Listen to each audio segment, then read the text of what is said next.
ta'ala wabarakatuh. Hadirin yang dimuliakan Allah, pertama-tama marilah kita ucapkan puji syukur kehadirat Allah Subhanahu wa taala yang telah melimpahkan karunia rahmat dan hidayahnya sehingga kita dapat berkumpul pada hari yang sangat bahagia ini. Salawat serta salam semoga Allah tetap tercurah limpahkan kepada Nabi Muhammad SAW, kepada keluarganya, para sahabatnya, dan kepada kita yang selaku umatnya yang insya Allah akan taat dan patuh kepada ajarannya sampai hari kiamat nanti. Amin ya rabbal alamin. Pada kesempatan yang bahagia ini saya akan menyampaikan tentang suri tauladan yang ada pada dalam diri Rasulullah Sallallahu Alaihi Wasallam. Allah Subhanahu Wa Taala berfirman, sesungguhnya telah ada dalam diri Rasulullah tauladan yang baik bagimu, yaitu bagi orang yang mengharap rahmat Allah dan kedatangan hari akhir, dan dia banyak menyebut nama Allah. Quran Surat Al-Ahzab ayat 21.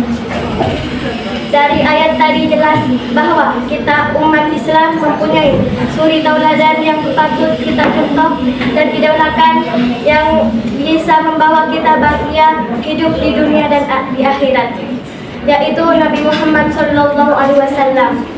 Nabi Muhammad Sallallahu Alaihi Wasallam adalah seorang yang tinggi akhlaknya, baik tutur katanya ataupun kasih sayangnya terhadap sesamanya, dan terpelihara dari sifat-sifat jahat. Rasulullah Sallallahu Alaihi Wasallam merupakan orang yang mendapatkan jaminan dari Allah Subhanahu Wa Taala dengan kebahagiaan hidup di dunia dan di akhirat. Maka dari itu janganlah ragu dan bimbang untuk menjadikan beliau seorang figur, seorang yang kita idolakan, yang kita contoh dan kita tiru. Karena beliau merupakan seorang figur yang tiada duanya. Hadirin yang dimuliakan Allah, kemudian di antara ajaran Nabi Muhammad SAW yang wajib kita anut adalah membina kebahagiaan hidup di dunia dan di akhirat nanti. Rasulullah SAW bersabda, perbaikilah keadaan duniamu dan pekerjaan untuk akhiratmu seolah-olah engkau mati esok pagi. Dalam hadis lain Rasulullah SAW bersabda, bekerjalah untuk duniamu seolah-olah engkau hidup selamanya, dan bekerjalah untuk akhiratmu seolah-olah engkau mati esok. Dari hadis tadi jelas bahwa kita umat Nabi Muhammad Sallallahu Alaihi Wasallam harus bekerja dan berjuang untuk mendapatkan kebahagiaan hidup di dunia dan di akhirat. Namun di zaman sekarang banyak orang yang hanya mementingkan dunianya saja tanpa mementingkan akhirnya. Bahkan mereka sudah lupa pada pegangannya, yaitu agama Islam yang telah dibawa oleh Rasulullah SAW. Selain itu juga banyak orang yang mengaku dia cinta kepada agama Islam, cinta kepada Allah Ta'ala dan Rasulnya, tetapi jarang sekali mereka menjadikan Rasulullah SAW sebagai contoh ataupun suri tauladan untuk dirinya.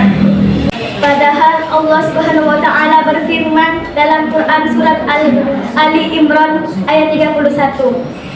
Katakanlah, jika kamu benar-benar mencintai Allah, ikutilah aku Muhammad sallallahu alaihi wasallam. Niscaya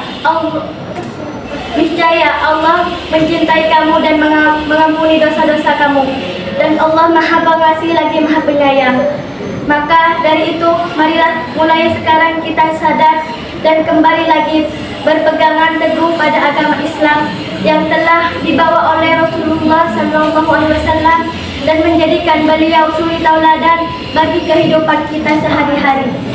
Agama kita tidak menjadi orang yang sengsara di dunia dan di akhirat nanti.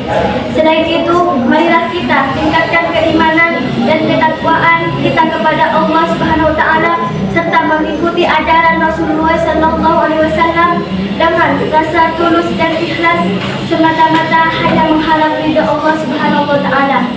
Semoga Allah akan mencintai kita dan mengampuni segala dosa-dosa kita.